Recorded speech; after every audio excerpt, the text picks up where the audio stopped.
luz de lo que Dios nos quiere enseñar, ¿no? Y quiero que aprendamos sobre la vida del Espíritu. La vida del Espíritu es lo más importante de nuestra vida. Sin vida del Espíritu no hay cristianismo, no hay vida de Dios en nosotros. Y iremos aprendiendo poquito a poco, pero quiero empezar por algo importante, porque quiero que podamos conocer. Lo primero que debemos de conocer es el carácter de Dios para poder aprender con claridad, para poder aprender bien, saber quién es Dios, cómo es su carácter, para poder entender la obra que Él hace en nosotros. Y así vamos a poder, como he dicho antes, entender con claridad qué somos en Cristo, porque muchas veces somos cristianos y estamos aquí y no sabemos ni qué somos en Cristo, y qué significa esto de la vida nueva, qué significa esto de la vida del Espíritu que tan recurrente es y que tanto oímos, para saber qué hemos ganado en Cristo, tenemos que saber qué perdimos, ¿verdad? Porque muchas veces nos hacemos cristianos y no somos conscientes de la obra que hay detrás de que yo pueda confesar al Señor Jesús como mi Salvador y que Él me salve. Parece algo tan sencillo, pero no sabemos todo lo que hay detrás y todo lo que Dios tuvo que movilizar para hacer posible que yo sea salvo, que yo tenga esa vida nueva. Y muchas veces no somos conscientes de lo que perdimos y de lo que se nos ha restaurado en la obra salvífica de Jesucristo. Así que estoy entusiasmado de que podamos, como he dicho antes, en algunos casos recordar y en otros aprender esto. Para mí, esto que vamos a empezar estas semanitas es la mayor revelación que como un hijo de Dios podemos tener. Es la mayor revelación. Todo lo demás pende de esto. Hay muchísimas revelaciones buenas, el Señor nos habla, como nos habló el domingo, como nos está hablando últimamente. Hay cosas maravillosas, Dios nos revela los misterios del reino, nos revela los misterios de su palabra y es emocionante cada vez que el Señor nos deja una joya de su palabra, nos la revela, como decíamos este fin de semana, este domingo, cuando se hace un rema en nuestra vida, cuando la abrazamos y la palabra se hace nuestra, no es simplemente algo escrito, sino que de repente eso se convierte en una palabra revelada y podemos abrazarla y se queda grabada a fuego en nuestro corazón. Y como decíamos este domingo, cuando una palabra es revelada en nuestra vida, en un área de nuestra vida, cuando algo Dios nos revela en determinada área de nuestra vida, ya nunca más el diablo nos vuelve a engañar. Quizá puede engañarnos en otras áreas donde todavía quizá la palabra no ha entrado y se ha hecho revelación en nosotros. Pero cuando se hace revelación en nosotros, ya el diablo lo tiene todo perdido. Dile al que tienes al lado, el diablo lo tiene perdido con nosotros. Amén. Así que esta palabra nos orienta. Si entendemos la vida del Espíritu, nos da una orientación y nos da una claridad para saber cómo somos los cristianos y hacia dónde vamos para desarrollarnos correctamente. Así que quiero empezar por eso, ¿no? Todos conocéis este célebre texto, ¿no? De 2 Corintios 5:17. El título, digamos, de esta primera enseñanza, que está basada en la vida del Espíritu, es Las cosas viejas pasaron. ¿Puedes decirlo conmigo? Las cosas viejas pasaron. Mari, dilo conmigo. Las cosas viejas pasaron. Mari Junior, las cosas viejas, dilo conmigo, las cosas viejas. Sí, eres joven, pero ya hay cosas viejas. ¿Tú sabías eso? Cosas viejas pasaron en el nombre de Jesús. Y vamos a ver, en esto de las cosas viejas pasaron, vamos a ver 7 puntos, ¿vale? Hoy no sé si daremos uno. Y vamos a ver, el primer punto es una creación perfecta. Tenemos que ver, vamos a ver esto de qué es esto de una creación perfecta. Segundo punto, una imagen divina y una naturaleza recta. Tercer punto, una creación dañada. Cuarto punto, una imagen borrada y una naturaleza malograda. Quinto punto, una nueva creación. Sexto punto, la imagen recuperada. Y séptimo punto, la naturaleza restaurada. Dice 2 Corintios 5:17, luego os paso el PowerPoint, ¿vale? Y lo tenéis, lo guardáis. De modo que si alguno está en Cristo, nueva criatura es, las cosas viejas pasaron, he aquí, todas son hechas nuevas.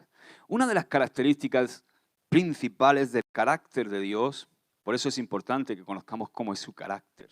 Una de las cosas en las que más Dios se digamos, por decirlo, se deleita. Algo que es intrínseco en la naturaleza de Dios es que Dios es un Dios de restauración. Yo creo que no es casualidad que Dios, cuando tomó forma de hombre, la persona de Jesucristo fuera carpintero. Porque yo creo que Él es un especialista artesano, así como los artesanos restauran. Y cuando he hablado con algún restaurador, es como una pasión que tienen. Ven algo, ven una cosa vieja que tú la ves y tú dices, esto le pega una patada, lo tiro por ahí, que esto es un trasto. Y en cambio ellos tienen la capacidad de ver algo hermoso, incluso en algo que está hecho pedazos, porque tienen una mentalidad de restaurador. Y eso es lo que es Dios con nosotros. Nosotros somos un escombro. Muchos de nosotros estamos hechos polvo. Y nadie daría un duro por nosotros. Incluso la sociedad, nuestros amigos, nuestra familia muchas veces, el padre que me abandonó, la novia que me dejó, el hermano que ya no me habla, el padre que está peleado conmigo, o cualquier otra cosa, circunstancia de la vida, y a veces nos hace sentir como un mueble viejo, algo que no sirve para nada. Así me sentía yo cuando tenía 35 años, ¿no? Un joven que había intentado subsistir a base de tirar con sus propias fuerzas, había rozado el éxito, lo que el hombre puede llamar éxito, pero había acabado hundido en mi propia miseria, fracasado, y me sentía como un mueble viejo, y de hecho todos mis amigos me abandonaron, no daban un duro por mí, no había quien me restaurara, pero Jesús vio este mueble viejo que era yo y empezó a mirarlo con sus ojos de restaurador. Mira que tienes al lado, Jesús es el carpintero divino que quiere restaurarnos. También lo compara ahí en Jeremías, ¿verdad?, con el alfarero, que toma lo que somos, ese barro inservible, y nos da forma. Así que todo lo que se daña, todo lo que se daña, Dios es especialista en repararlo. Todo lo que cae, Dios es especialista en levantarlo. Y todo lo que se pierde, Dios lo busca y lo salva. ¡Aleluya! Así que cada vez que su pueblo, por ejemplo, cuando estudias la Biblia, cada vez que su pueblo ha perdido el orden, Él también vuelve a restablecer dicho orden. Lo vemos con el pueblo de Israel. Dios, por ejemplo, hace florecer incluso en nuestros desiertos, ¿verdad? Cuando has pasado un desierto por tu vida, quizás de una aflicción, de un dolor, de una enfermedad, de un momento o una crisis, no has visto cómo Dios incluso de esos momentos hace florecer.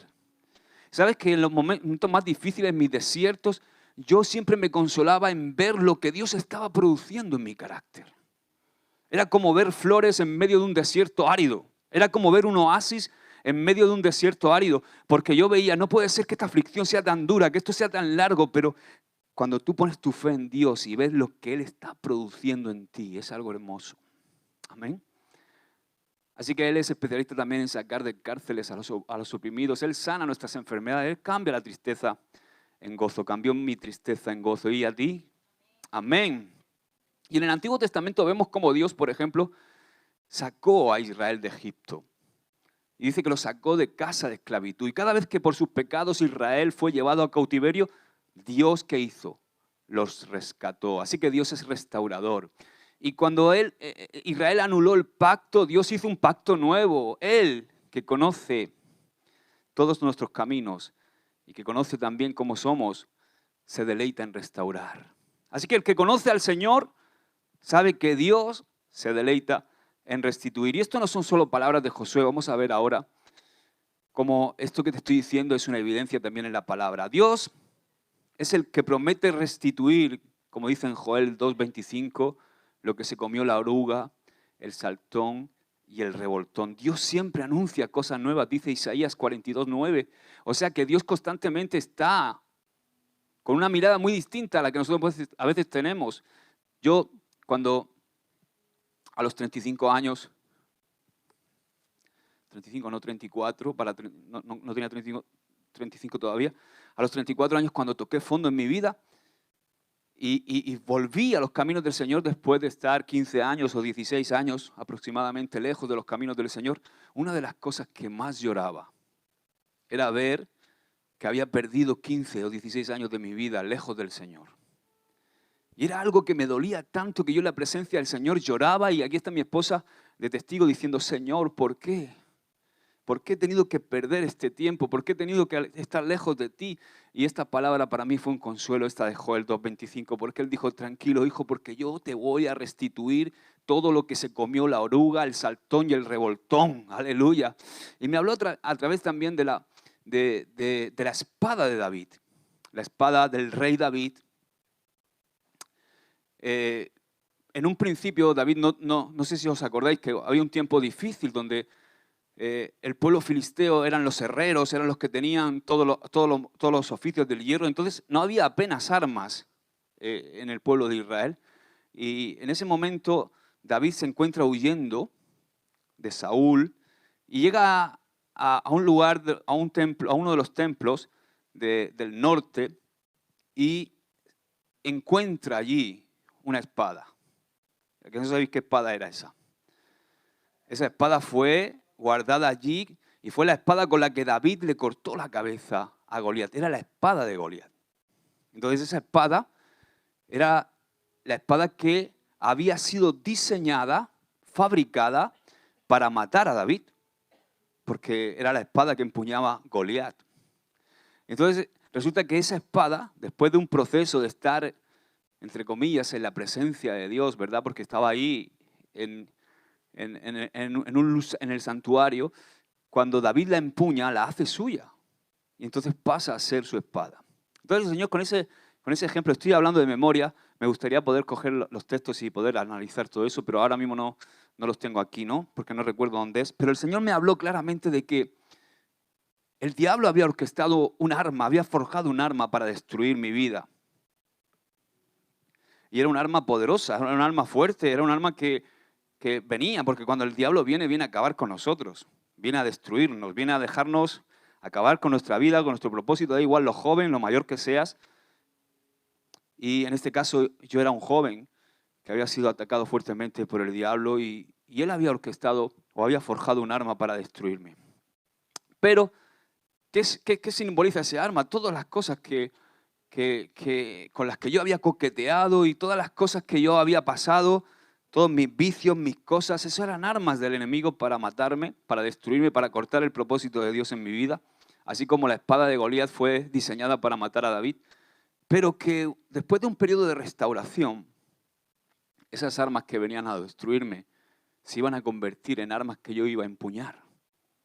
Así como la espada que venía a matar a David se convirtió en la espada de David, todas esas cosas que venían a matarme iban a ser cosas que yo iba a empuñar para poder ayudar a otros que estaban pasando por las mismas circunstancias o que iban a pasar por circunstancias similares.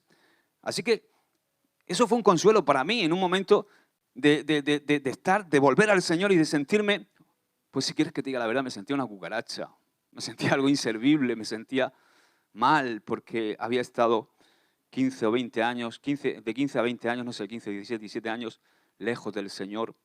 Y me sentía mal. Entonces el Señor me consoló diciendo, no te preocupes porque todos esos años que tú has estado ahí, yo los voy a restaurar. Y voy a hacer una obra preciosa. Y sabes, lo va a hacer contigo, lo hace con todos porque Él es un Dios que le encanta, se deleita en restaurar.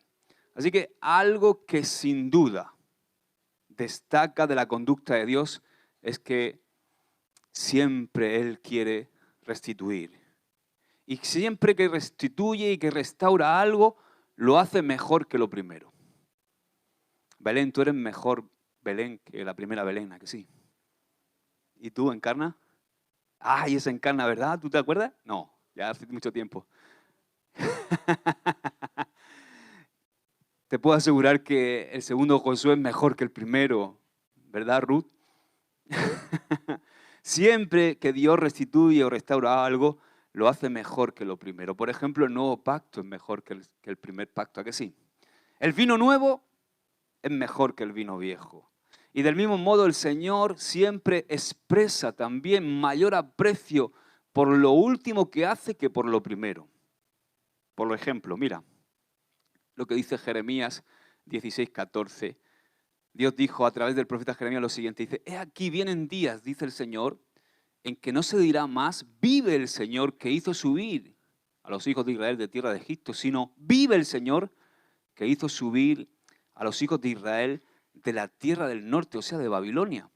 Eso es sorprendente. Cuando yo descubrí este texto, digo, wow, Dice, de todas las tierras a donde los había arrojado, y los volveré a su tierra, la cual di a sus padres. Pues todos aquí, todos los que estamos aquí, sabemos lo que significó el éxodo en la relación de Dios con Israel.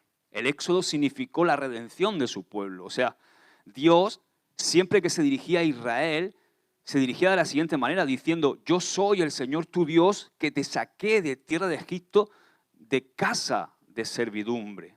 O sea, la liberación del yugo de Faraón y la redención por la sangre del Cordero Pascual es lo que hace al Señor el pueblo de Israel y a Israel el pueblo del Señor. Así que el Éxodo quizás sea el acontecimiento más mencionado en el Antiguo Testamento. Sin embargo, lo que acabamos de leer dice que no se dirá más.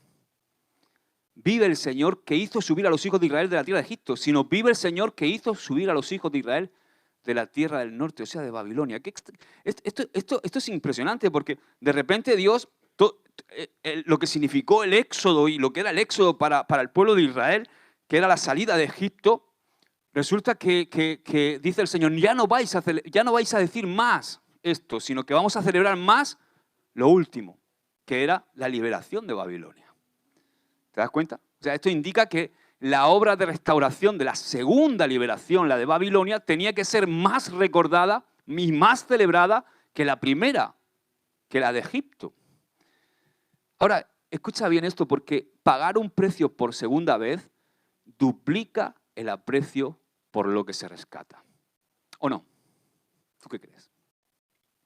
Si tú te compras este teléfono móvil, pagas un precio por él y resulta que lo pierdes y tienes que pagar otro precio para rescatarlo, a que ya lo quieren más.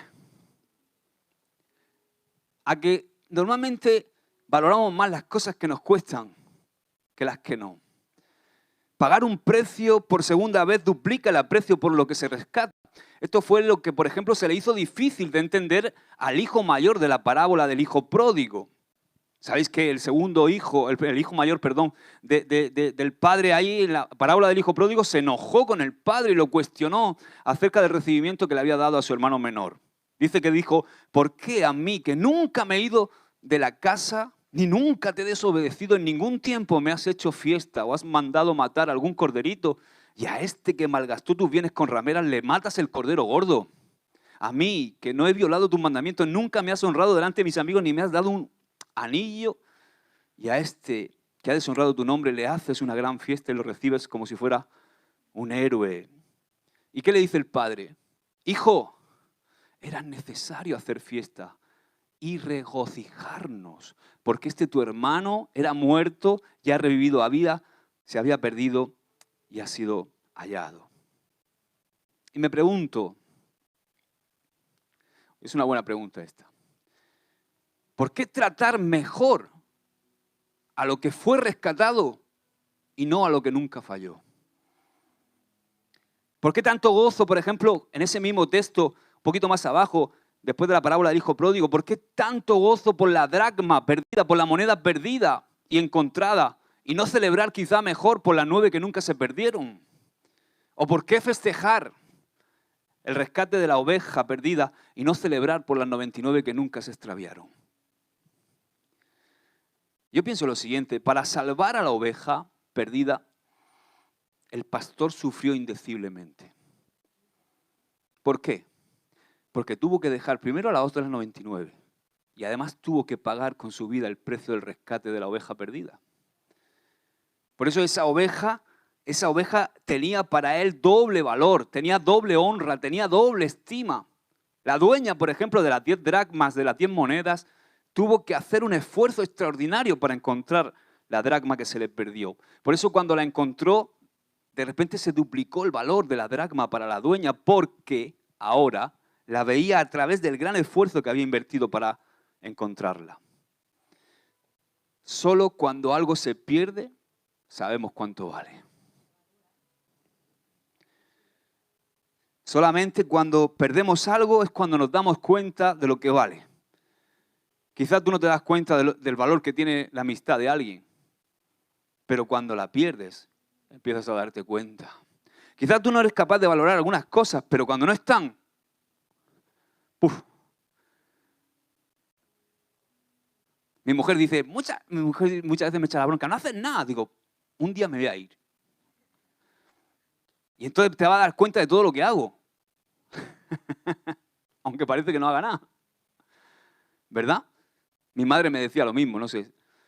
No haces nada. Y un día dije, pero no voy a hacer nada de verdad. Y no se podía entrar a mi habitación en una semana, ¿no? Porque aunque hacía poco algo hacía. Los jóvenes somos un desastre. O sea, al valor de lo perdido se le suma el precio del rescate. De manera que lo rescatado ahora tiene doble valor para nosotros. Esa es la razón por la que Dios celebra más por lo que restaura que por lo que no tiene que restaurar. Es por eso por lo que el Señor se deleita en restaurar a nosotros los seres humanos. Y tú podrías decir, ¿por qué el Señor no se conforma con los millones y millones de ángeles que tiene en el cielo? Que nunca le han fallado y que siempre han estado ahí fieles desde la eternidad y que le adoran y que están ahí santo, santo, santo. ¿Y por qué el Señor tanto interés con nosotros? Porque una vez fuimos suyos y nos perdió. Y Él ha invertido un esfuerzo tremendo en rescatarnos. Dio lo que más amaba a su propio Hijo. Tomó forma de hombre y se humilló. Se hizo el más humilde de los hombres. Vino a servirnos y murió en una cruz por nosotros. Así que Dios celebra más por lo que restaura que por lo que no tiene que restaurar. Dios se recompensa por el dolor sufrido en el tiempo de la pérdida. Su recompensa es el gozo de la celebración por recuperar aquello que tanto ama. Yo sé que el Señor tuvo gozo por recuperarme a mí y por recuperarte a ti. Dios valora tanto la restitución. Fíjate, por estos son principios que están en la Biblia y que están ahí en el Antiguo Testamento y también en el Nuevo, como vamos a ver, pero son principios que están ahí para revelarnos una gran verdad y revelarnos el carácter de Dios. Dios valora tanto la restitución que en la ley de Moisés ordenó pagar hasta 4 y 5 veces más el valor de lo perdido. Mira lo que dice Éxodo 22:1. Dice, cuando alguno hurtare, o sea, robare un buey u oveja, y lo degollare o vendiere, por aquel buey pagará 5 bueyes y por aquella oveja 4 ovejas. Esto está en la ley. ¿Os acordáis cuando el profeta Natán fue ante el rey David a reclamarle por su pecado? Él había tomado a Betsabé, esposa de Urías, se había mandado a Urías Eteo al frente para que lo mataran, para encubrir su pecado, y Natán lo confronta y le habló, cuando lo confronta, qué sabiduría, ¿verdad? La de Natán, delante del rey, no llegó y dijo, oye, tú has hecho esto, esto y esto, ¿no? ¿Cuánto tenemos que aprender? A veces llegamos a la gente y cuando hace algo mal y llegamos le caemos encima, ¿no? Pero me gusta la sabiduría de Natán, ¿no? Porque dice que le habló, le puso un ejemplo. Le habló acerca de un hombre rico que tenía muchísimas ovejas y de repente llegó una visita a su casa y tenía que darles de cenar y en lugar de tomar una de tantas ovejas que él tenía, fue y le quitó la única oveja que tenía a su vecino. Entonces cuando le dice, ¿qué opinas de esto, David?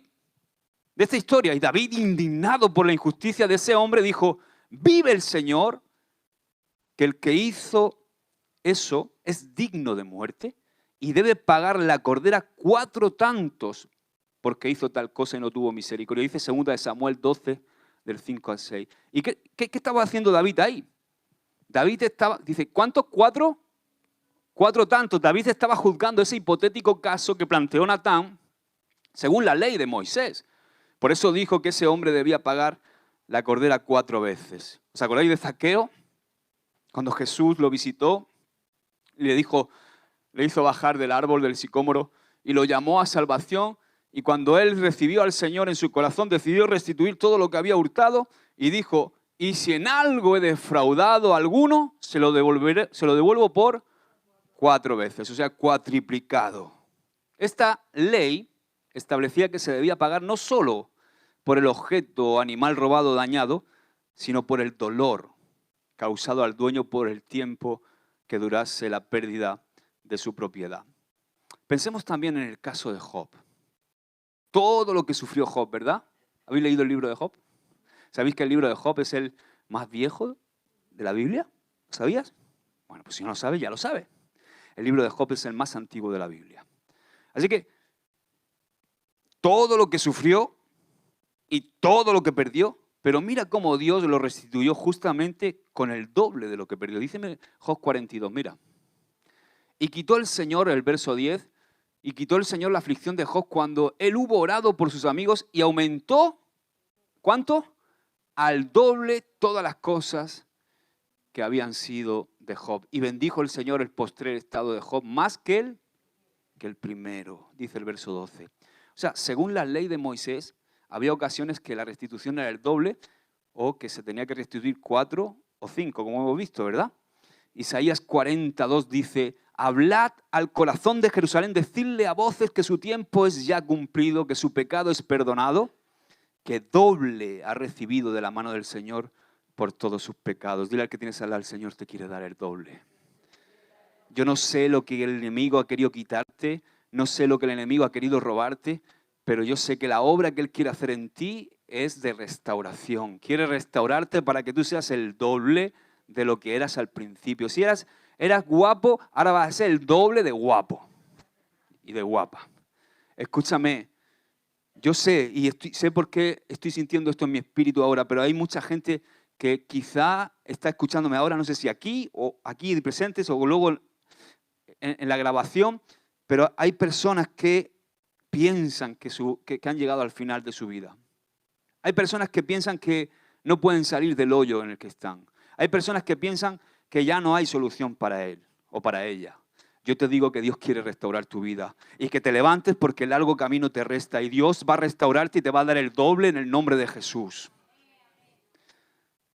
Él te va a dar el doble. Así que levántate, toma ánimo, porque te puedo asegurar que yo había llegado al fin. Para mí no había salida ya. Y aquí está mi mujer de testigo, yo había llegado al fin, yo le había puesto ya el cartel. ¿Os acordáis de las películas antiguas cuando ponía The End? Yo le había puesto el The End a mi vida ya, con 35 años. Pero Dios es especialista en restaurar. Y Él me ha honrado el doble. Amén. Aleluya. Qué bueno. Zacarías, el profeta de la restauración, anunció en Zacarías 9:12, volveos a la fortaleza, oh prisioneros de esperanza. Qué bonito esto, ¿eh? Hoy también os anuncio que os restauraré el doble. Isaías lo dice aún más claro, dice, en lugar de vuestra doble confusión, así estaba yo, confundido doblemente, y de vuestra deshonra, os alabarán en sus heredades, por lo cual en sus tierras poseerán doble honra y tendrán perpetuo gozo. Amén. Ahora tenemos el gozo del Señor y es un gozo que no se puede producir. Es un gozo eterno. Es Cristo Jesús en nosotros. Aleluya. Amén. Dar un aplauso al Señor. Sí, Él nos da el doble de honra por todo lo que sufrimos lejos de Él. Así que queda claro, ¿verdad? Este principio. El principio de que Dios recompensa, destaca y celebra más lo postrero que lo primero. El postrer estado de Job fue mejor que el primero, el nuevo pacto es mejor que el primero, el vino nuevo es mejor que el vino viejo, la restauración trae doble honra y la restitución se paga 4 veces o 5 veces tanto, aleluya.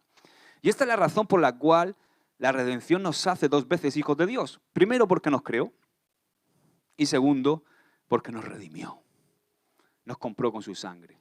Tenemos un valor tremendo para Él, porque nos creó y también tuvo que sufrir para poder recuperarnos. Cuando el Hijo se ofreció al Padre para llevar a cabo nuestra salvación, dijo en Hebreos 10:9, he aquí que vengo, Dios, para hacer tu voluntad. Y fíjate lo que dice, quita lo primero para establecer esto último. Amén. Cuando lo primero se daña, cuando lo primero se arruina, Dios lo quita y establece lo nuevo, lo postrero. Dice que la lluvia postrera será mejor que la primera. Pero a lo último que hace, siempre lo corona con doble honra. Veamos cómo este principio se cumplió también en la creación. Y este es el primer punto y el que vamos a tocar hoy. No vamos a tocar más. Una creación perfecta. Una creación perfecta. Dios, como sabemos, es perfecto, ¿o no? Y todo lo que procede de Dios también es perfecto. Moisés, que fue un íntimo amigo de Dios, lo describe así. Él describe así a Dios en Deuteronomio 32, 4 y 5. Dice, Él es la roca, cuya obra es perfecta, porque todos sus caminos son rectitud. Dios de verdad y sin ninguna iniquidad en él. Es justo y recto y la corrupción no es suya. David, otro amigo íntimo de Dios, dijo que su ley es perfecta, su testimonio fiel, su mandamiento recto, su precepto puro, su temor limpio y sus juicios verdaderos, dice el Salmo 19. Dice el Salmo 33, 6, por la palabra del Señor fueron hechos los cielos y todo el ejército de ellos por el aliento de su boca. Y el mismo Salmo 33, en el verso 4, el salmista también afirma, porque recta es la palabra del Señor y toda su obra es hecha con fidelidad. ¿Con qué? Fidelidad. O sea, Dios es perfecto. Y el Dios perfecto, a través de su palabra recta, creó todo como con fidelidad. Ahora, está claro que la creación inicial de Dios contaba perfectamente la gloria de Dios y anunciaba la calidad de la obra de sus manos. Mira, por ejemplo, no sé si está ahí la definición de fidelidad, porque me gusta mucho esto. Mira, exactitud, perfección o precisión en la ejecución de alguna cosa. Es la segunda acepción de fidelidad. La primera ya la conocéis, es alguien que se mantiene fiel a otra persona, ¿no? Pero la segunda acepción es muy importante porque algo que está hecho con fidelidad es algo que está hecho con exactitud, que está hecho con perfección y que está hecho con precisión. ¿Qué quiere decir esto? ¿Qué hemos leído? Dale para atrás al texto de antes. Porque recta es la palabra del Señor y toda su obra es hecha con fidelidad. O sea, toda la obra del Señor es hecha perfecta. Toda obra de Dios es perfecta. Dios es perfecto y a través de su palabra recta crea todo con perfección, con fidelidad. Está claro que la creación inicial era perfecta. Fijaos que después de milenios de pecado, ¿verdad? Desde que Adán pecó, se han pasado milenios y años. Y después de tantos milenios, Pablo escribe en Romanos 1:20, dice, porque las cosas invisibles de Él, su eterno poder y deidad, se hacen claramente visibles desde la creación del mundo. Ahora, ¿tú crees que podemos ver en la creación a Dios pese a los años que hay de pecado y milenios de pecado? Mira, un amanecer. O mira esta otra imagen, el Everest. O mira esta otra, ¿verdad? O otra, ¿qué me dices de este río? ¿O qué me dices del monte Fuji en Japón? ¿O de las playas del norte de España? ¿Podemos ver a Dios en la creación? ¿No veis a Dios como un arquitecto maravilloso? Un creador. Pese a todos los años de pecado y milenios de pecado, podemos ver la gloria de Dios en su creación. ¿Qué me dices? Quizá entonces, imaginaos cómo podría ser antes del pecado. ¿Qué sería el Edén? Cuando dice que todo era perfecto. O sea, la Biblia dice que hasta el mismo Dios se complació en lo que creó. Lo vemos ahí en Génesis. Isaías declara que la tierra está llena de su gloria, en Isaías 6:3. El Salmo 19:1 dice que el firmamento anuncia la obra de sus manos. El Salmo 104, verso 24 dice, cuán innumerables son tus obras, oh Señor, hiciste todas ellas con sabiduría, la tierra está llena de tus beneficios.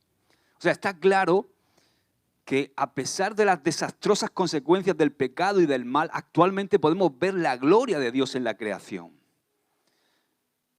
Ahora, el libro de Génesis, con toda intención, nos sugiere un mensaje precioso. Mira, cada día de la creación, en que Dios terminó la obra correspondiente a ese día, dice que y vio Dios que era bueno.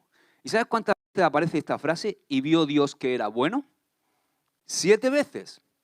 Como sabéis los expertos en numerología bíblica, el 7 es perfección. O sea, Dios tuvo 7 actos creadores. Y en todos ellos Él dijo, y vio Dios que era bueno. Ahora, la 7ª vez que Dios aprueba con satisfacción su obra creadora fue después de crear al hombre. Y cuando lo creó a su imagen y esta vez es como que el deleite de Dios llegó a su máxima expresión porque dice, y vio Dios que era bueno en gran manera. Dice, y vio Dios que era bueno. Ya no dijo que era bueno, sino que era bueno en gran manera. Génesis 1:31. Otro dato que nos sugiere perfección es que 10 veces dice el Señor en el relato de la creación, y dijo Dios. También los expertos en numerología bíblica nos enseñan que el número 10 nos habla del orden divino y de la justicia de Dios. ¿Te estás dando cuenta cómo fue la primera creación? Es importante que sepas cómo fue la primera creación porque el pecado lo cambió todo. Entonces, lo que tenemos que entender, lo que yo quiero que tú veas hoy es a dónde Dios nos vuelve a llevar. Cuando dice que todas las cosas son nuevas. Cuando dice que todas las cosas son hechas nuevas, tienes que saber lo que habíamos perdido y hacia dónde Dios nos quiere volver a llevar cuando dice que vino a salvarnos y a introducirnos en su reino y a restablecer una relación que estaba rota. Génesis 2 comienza diciendo, fueron pues acabados los cielos y la tierra y todo el ejército de ellos, y acabó Dios en el día séptimo la obra que hizo y reposó el día séptimo de toda la obra que hizo. La palabra acabar, cuando dice ahí, y fueron pues acabados, esa palabra acabar nos habla de consumación. Dios completó todo lo que decidió crear y no añadió más. Ninguna otra expresión puede describir la gloria, el orden y la belleza de la creación como las propias palabras de Dios. Cuando dice aquí, es buena en gran manera. Así que, como vemos, todo fue hecho conforme al poder, a la sabiduría de Dios, a su buena voluntad, que es agradable y perfecta. El Señor estaba tan complacido con su obra creadora que dice que reposó el día séptimo y no solamente reposó, sino que lo bendijo ese día y lo santificó. O sea, Dios de alguna manera convirtió el séptimo día en un recordatorio, en una señal, que eso es lo que a veces no entendemos. Dios no necesita señales, pero nosotros sí, porque se nos olvidan las cosas. Por eso Dios deja memoriales, deja señales. Claro, a veces el hombre somos tan estúpidos que a veces idolatramos a las señales. Eso nos pasa también, ¿verdad? Yo creo que por eso el Señor se llevó a Moisés. Porque imaginaos si Moisés estuviera enterrado, lo que harían los judíos, lo que tendrían montado allí.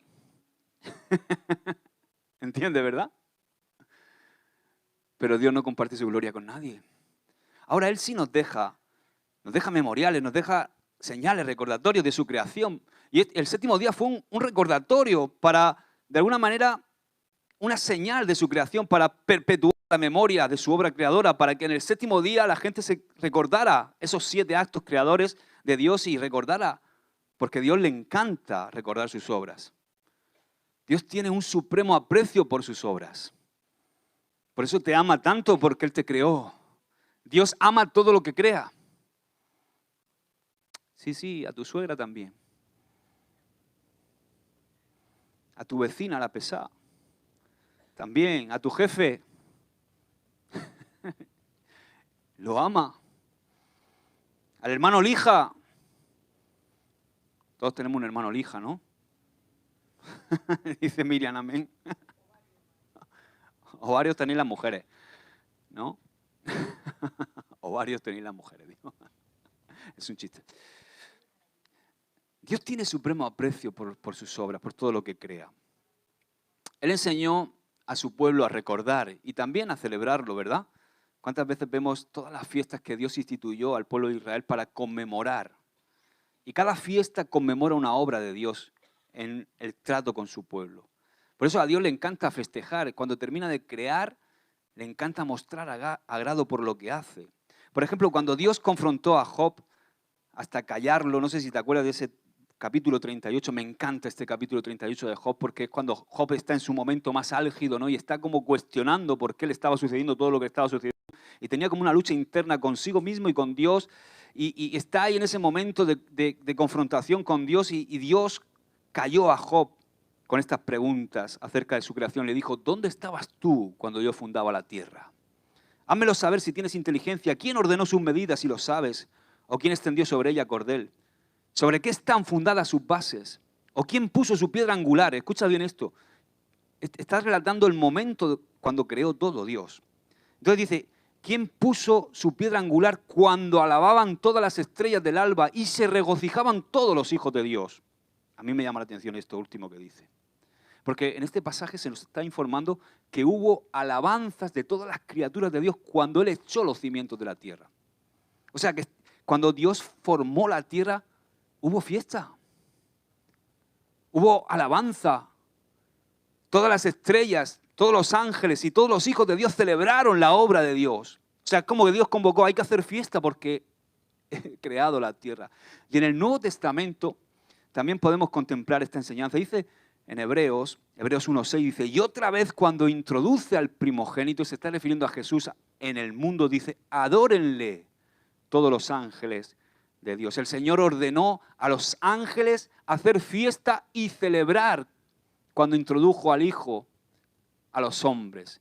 El día que Jesús nació en Belén, una multitud de huestes celestiales alabaron a Dios diciendo, en Lucas 2:13 dice, gloria a Dios en las alturas y en la tierra paz, buena voluntad para con los hombres. También, de la misma manera, cuando el Padre descendió al ministerio del Hijo y dejó oír su voz para manifestar su deleite, dice, este es mi Hijo amado, en quien tengo complacencia. Cuando el Espíritu Santo salva a un hombre, ¿qué pasa? O a una mujer. Cuando el Espíritu Santo salva a un hombre, a una mujer y lo convierte de las tinieblas a la luz, también el Padre lo celebra. Jesús dijo que hay gozo en el cielo cuando un pecador se arrepiente. Amén. ¿Por qué el Señor siempre aprueba y celebra lo que hace? Bueno, primero, porque Él es una persona feliz. Dios es feliz. ¿Sabía? Ahora, el legalismo religioso y la religiosidad, tanto católica como evangeloide, nos ha mostrado siempre a un Dios que parece que siempre está enfadado. ¿A que sí? Un Dios que parece un amo exigente e insatisfecho, que solo muestra desaprobación con todo como lo perciben muchos legalistas religiosos. Pero Dios no es así. Dios es un Dios feliz, le encanta celebrar. Por eso nosotros le celebramos al Señor y le bailamos. ¿Tú crees que Dios se va a molestar? Si Él estuviera aquí, yo me imagino a Jesús en alguna reunión nuestra. Estaría bailando con nosotros, porque Él es feliz. Segundo, Dios solamente se complace en lo que es perfecto. La Biblia dice que todas sus obras son hechas con perfección, con fidelidad. Tercero, nuestro Dios no hace nada al azar. Dios no hace nada por capricho o por emergencia. No. Pablo dijo que Dios hace, en Efesios 1:11, todas las cosas según el designio de su voluntad. Así que Dios todo lo hace por amor a su nombre y para cumplir su eterno propósito. Y vio Dios que era bueno. Con esta frase repetida casi como un estribillo, el relato de Génesis nos quiere enfatizar la supervisión y la aprobación de Dios por cada acto de la creación. La idea era decir en cada uno de los 7 actos creadores, esto está bien, esto está perfecto, está de acuerdo a mi plan, está de acuerdo a mi propósito, esto está hecho conforme a mi propósito y a mi voluntad. ¿Os acordáis cuando lo primero que hace Dios, qué es? A ver quién lo sabe en Génesis. ¿Quién? ¿Lo ha dicho? La luz. Dice, cuando Dios hizo la luz, dice en el primer día de la creación, dice, y vio Dios que la luz era buena. Ahora piensa un poquito en esto. La palabra nos enseña que Dios es luz, ¿verdad? Y también dice, no sé dónde, pero dice que habita en luz inaccesible. Y también en otro lugar dice que todo su universo resplandece saturado de luz. Entonces, ¿por qué Dios tuvo esta reacción cuando creó la luz? ¿Es que no la había visto antes? No. Lo que se nos quiere enseñar es que Dios estaba probando la luz que hizo y que se complacía en esa luz porque estaba perfectamente en armonía con su plan creador. 7 veces dijo Dios en la creación, esto está bien, esto es bueno. Pero hay un momento que dice algo que me llama la atención, ¿verdad? Resulta que cuando todos los animales tenían su pareja, de repente Dios notó que el hombre estaba ¿cómo? Solo y dijo, no es bueno que el hombre esté solo. Gloria a Dios, gracias Señor. Le haré una ayuda idónea para él. O sea, es como que Dios de repente, en toda esa perfección, diciendo que era bueno de todo, de repente se da cuenta, ¡uy! Claro, esto no estaba fuera de su soberanía, por supuesto, ni de su omnisciencia. Él sabía perfectamente por qué dejó esto aquí escrito, ¿no? Pero Dios desaprobó la soledad del hombre porque no concordaba con su propósito, ni tan siquiera expresaba el sentir de su corazón. ¿Por qué? Porque la soledad del hombre rompía el orden y no armonizaba con el designio de su voluntad. Por eso el matrimonio es tan importante. El matrimonio es parte vital del diseño divino. Por eso es tan atacado el matrimonio. Por eso se intenta destruir el matrimonio a toda costa. Porque es una parte vital del diseño divino. Por eso el Creador quiso que se registrara en el relato su reacción acerca de la soledad del hombre. Así que arregló el asunto, ¿verdad? Qué bien. Algunos dicen, ¿por qué arregló el asunto? ¿No? Pero yo digo, gloria a Dios, porque arreglaste el asunto. Arregló el asunto de la soledad del hombre y perfeccionada la obra, Dios se regocijó en su creación en gran manera.